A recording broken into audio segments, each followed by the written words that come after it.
Hello and welcome to our podcast. First ever, first time recording. This is our pilot. I'm here with Eduardo, somebody that has been behind the scenes of the things I've been uploading on TikTok, and now he's joining me here. How are you doing? I'm good. I'm glad to be here. First time on a podcast or any kind of little show. So I'm kind of nervous. Bear with me, but I'm excited to be here. It's all good, all good. You want to start with Vegas? We went to Vegas a few months ago. You want to start with that? Yeah, we had the opportunity to go out to Vegas for a weekend. Shout out to Seth, Sabas Championship Gear, Yeah. for inviting us and having us over and being a great host. He took us around the city and got to meet a couple people, see a couple gyms, see what life is like out there in the desert. We're two Oklahoma boys, so we don't really see much or hear much about boxing or MMA here in the city. But overall, pretty neat experience. Something that I definitely want to go do again. Maybe go catch a fight later on this year. Yeah, that's something I want to do too. Um, of the gyms we went to, which one did you like the most? I'll say mine. I'll let you say yours first, and then I'll say mine. I I love the TopRank gym. I think it's iconic, and I you could see like even just when we walked in, like you could see there was people like Tiger in the gym or in the ring, and then you had Jared Big Baby Anderson just sitting there chilling outside, just like it's like a community environment. You could see everybody got along really well, and they really welcomed us with open arms. And then I I really think that like was that the was really nice. my fault, You my said fault. what? I said I really like the Mayweather gym. I mean, seeing it in 24/7 all access when I was used to watch it when I was little, and then now being able to watch it, I mean, no, see it, in person, something crazy, no? That one was cool because you like the second you stepped in there, you could just feel like the energy, like the aura of being in the Mayweather gym, In the Mayweather gym. and like it just like the mystique, the mysteriousness, and like how we just walked right in there and everybody was cool and was showing us around, and like it's not something you'd expect from a name like that, but a pleasant surprise still. And we also saw the Cutman's son. He was there at the Top Rank gym, and he was also there at the Mayweather gym. He was very Yeah. nice to us. Told us different stories of, the history he has in boxing. Um, what is a boxer that you liked or that you talked to that you enjoyed, seeing in Vegas? Because we saw several. We saw several. Uskasigi, all the I three Margas. um Yeah, we saw a few, but I think the one that stands out to me was Skylar Lacey, and he's the one we met at Bones Gym. And Yeah, I yeah, mean, yeah, this yeah. guy, when you first see him, he looks like a monster, like not even an exaggeration. He's a big, big dude, and Huge. he looks mean. But the second he opened his mouth, he's like, "Oh, y'all from Oklahoma," and like he's Yeah, just giving us all his crap and yeah. Playing talked around, about saying his things. time Yeah. here. Yeah, so he was nice to me. Someone that I'll be keeping up with in his career. And then Emiliano Vargas was also great. I felt he was someone that you could see just the way he presents himself and behaves in the gym and conducts himself in interviews. He was also like he to me is a superstar in the making. So I I mean, feel like he's going down the path like his dad as far as like his the way his career might be looking. Uh, but all three of them are great, and look forward to see what they do with their careers. he was also very focused. I would say because he was like, he was in the No, yeah, zone. he was locked in. He He was he was locked not in. kidding Yeah, about nothing. Yeah, the other ones were getting loose, jumping yeah, on the treadmill, doing this and that. No, he was going yeah. at He it. was locked in. So Yeah, I was even surprised that he let us interview him because he looked super locked in what he was doing. You know what I mean? no, But yeah, and nice guys. All three of them are really nice. yeah, and then him telling us he had a fight before it was announced was pretty cool. Which ended up being that knockout on the Top, Janibek card, right? yeah, it was on the top rank card. Yeah, it Yeah. was because he signed. He signed to top rank, and we didn't even know. He told us before, Yeah. which we didn't even notice until I started editing the videos. I was like, oh, he told us. He told us a fight day and everything. I was like, oh, dang. Yeah, yeah. Now And I want to speaking move. of, I want to move Uh, on from that now. yeah, Vegas was cool. Everything we did was cool. Um, like I said again, shout out to Seth. Julio Ceja, who we saw. We saw a lot of people. It was all cool. Also, before we move on, I want to say thank you to Seth for giving me a shout out of Benavidez' dad, Jose Benavidez. If yeah, yeah. Yeah, we entered, and the first thing he did was just show me that video. If I didn't see any other thing like the gyms or nothing would have happened, I would have been happy with just that video. I mean, it was just something crazy. And then having I FaceTimed him, talked to him is just. Yeah, this man was nut riding to the max. It was nah, chill, but Yeah, it no, was a yeah. cool experience. It was a cool experience. Come on. All right, now I wanna change topics. Edgar Berlanga recently, he's not with Top Rank no more. Somebody that I've criticized a lot on my TikToks, on the videos I've uploaded.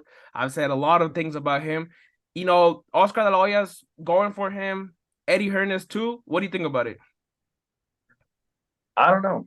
I feel like Puerto Rican boxing is in a bit of a not what I don't want to call it a crisis, I but mean, they got they're kind Serrano, of they got Xander Sayas, yeah, but I mean compared to the greats like Cotto and Trinidad, and all that. Yeah, yeah, like they're falling off a little bit. They're kind of losing their steam. And outside of Serrano and like you said, Zayas, like there's not really that many people. Like there's not a boxer that people can really get behind. And hopefully Berlanga can do that for him. I don't know how likely it is that it'll happen, but I can respect that he's gonna give it another shot and go look for big fights and try to make a name for himself because his career is kind of falling off the cliff as of the last yeah. few fights. I mean, he And says he has a big name. I mean, and we saw when I believe it was at MSG. Oh, yeah, right. That yeah, he sold out. yeah, Yeah, I mean, he has a big name, you could say, but his fights just, you know, they don't live up to his uh, name.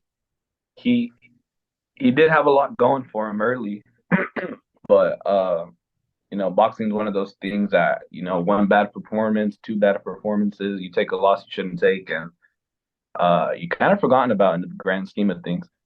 So hopefully he can take a couple fights to kind of prove that he's still got it and that he can be one of those contenders at his division.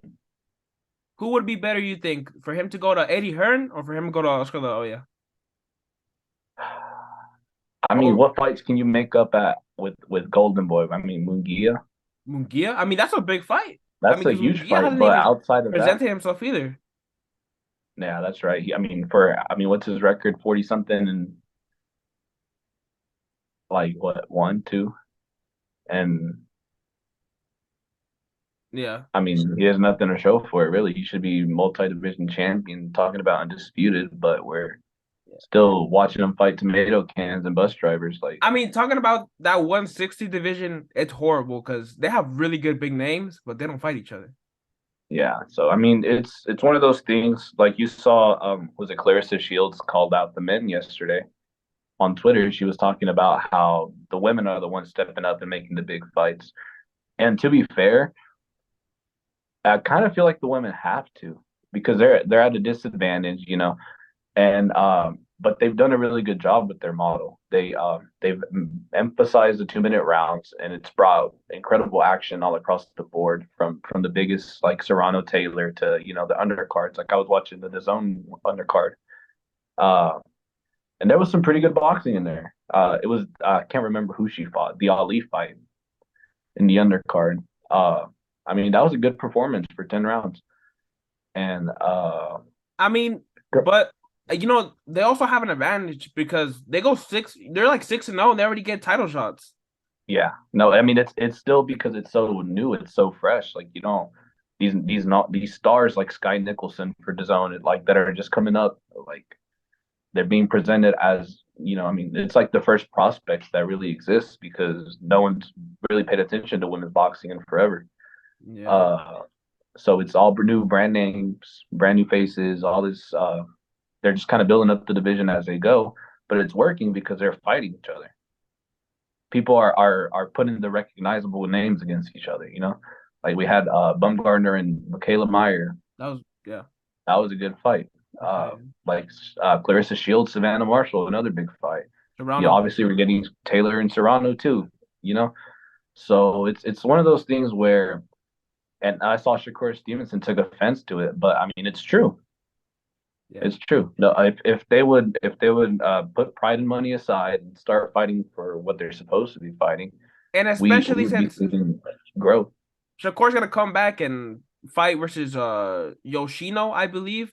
And I mean, he's undefeated, but I mean, Right. he's not a Pitbull Cruz. He's not even a Edwin de los Santos. That Edwin de los Santos was calling him out. He's not, he's not those names.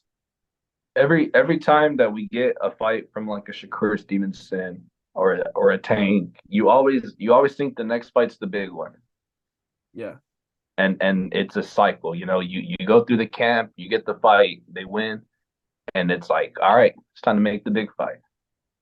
And we And saw that with and they Ryan hype it too. up, they'll call out whoever, and then a month or two later, we're getting, you Yeah. know, so and so against this guy who we've never heard about.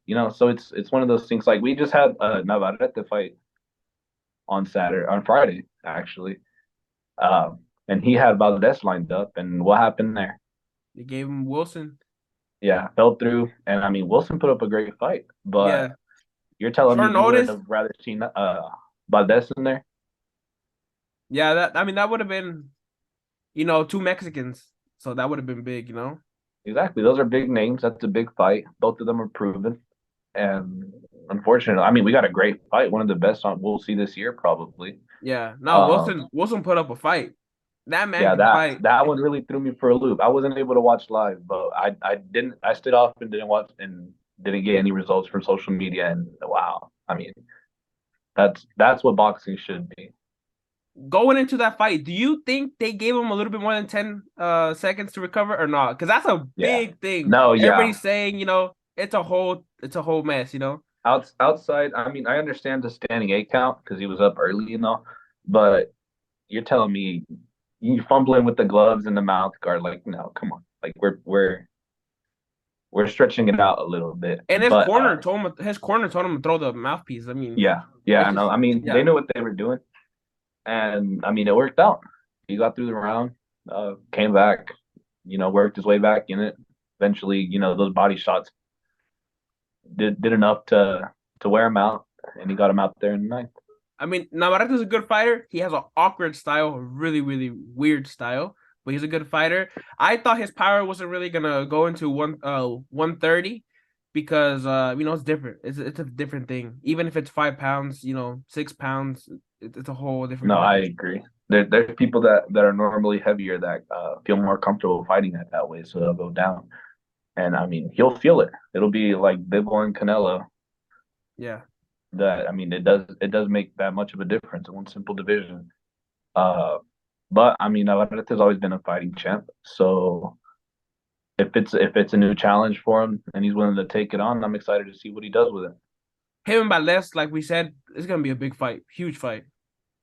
Yeah, if he can stay off the peds, we'll see. All right then. Last week we saw Benavidez versus Plant Presser. What'd you think about it?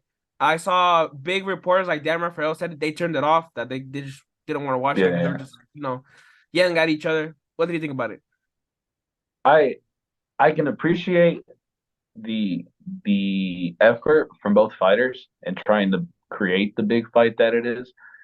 And I mean, boxing fans will know like this is one of the fights that stylistically will be one of the bigger fights just because of the names and Benavidez is trying to make that jump to mainstream and Plant's getting there. He has the names already in his resume. Um, I just it just felt too much like the WWE segment to me. Yeah, Uh, like Benavidez is standing at the podium looking at his phone, telling them that he's gonna put him out and just be natural. If you can just be yourself and if like Benavidez is naturally cocky. You've seen it all his career when they interview him. Just just show it there, You don't yeah, need you don't need your dad, the yeah. Because his LeVar dad, Ball his of dad also boxing talks a for lot, a barely. lot. Yeah, like let the fighters build the fight. The way like we don't need the animosity that like it just felt so fake to me. Yeah, And so that's it. Like I appreciate the trash talk. I appreciate the entertainment, the buzz they're creating, but just let it be real. But I let mean, it you could fuel tell they them. don't like each other though. You could tell No, that. You could that's tell what that. I'm saying.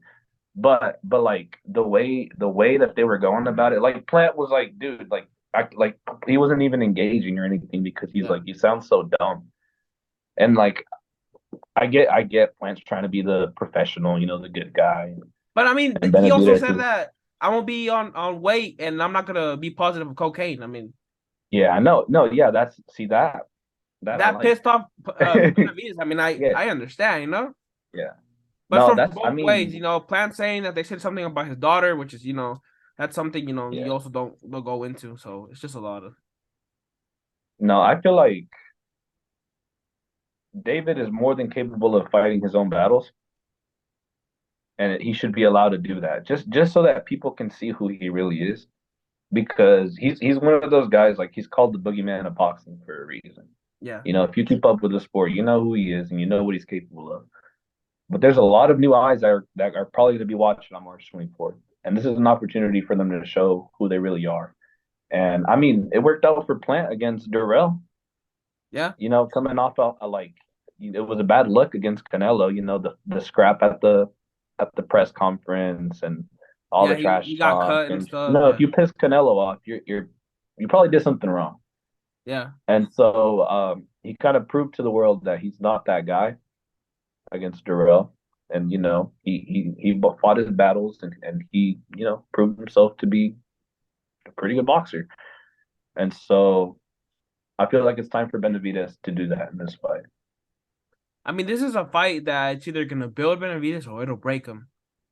Because No, I know, and I mean with the recent streak in a stable, I mean hopefully it's not a trend. I expect to see Benavidez, I mean, put the hands on Plant. If I mean, me everything he too. said is true, then I mean I don't think this one goes six, honestly. Yeah, I'm the same way. If I know a lot of people are gonna say that I'm biased towards Benavidez, but if Plant wins, I think he outboxes Benavidez. He goes 12 rounds. He already said that this ring is gonna be way bigger than original ring or a regular ring. But I think Benavidez is gonna knock him out another six. Oh, man, I don't know. I miss the feeling of being excited for a fight, and this one's got it. I'm excited. I'm Yeah, ready. I can't wait for March 24th. I know you and I were close to going. We sat there and debated it for forever, yeah, but it'll be one that hopefully we remember for a long time. yeah. Hopefully. Eduardo had to leave, so that concludes our first ever episode for this podcast. I hope you guys enjoyed it. Please like and subscribe, and see you on the next video.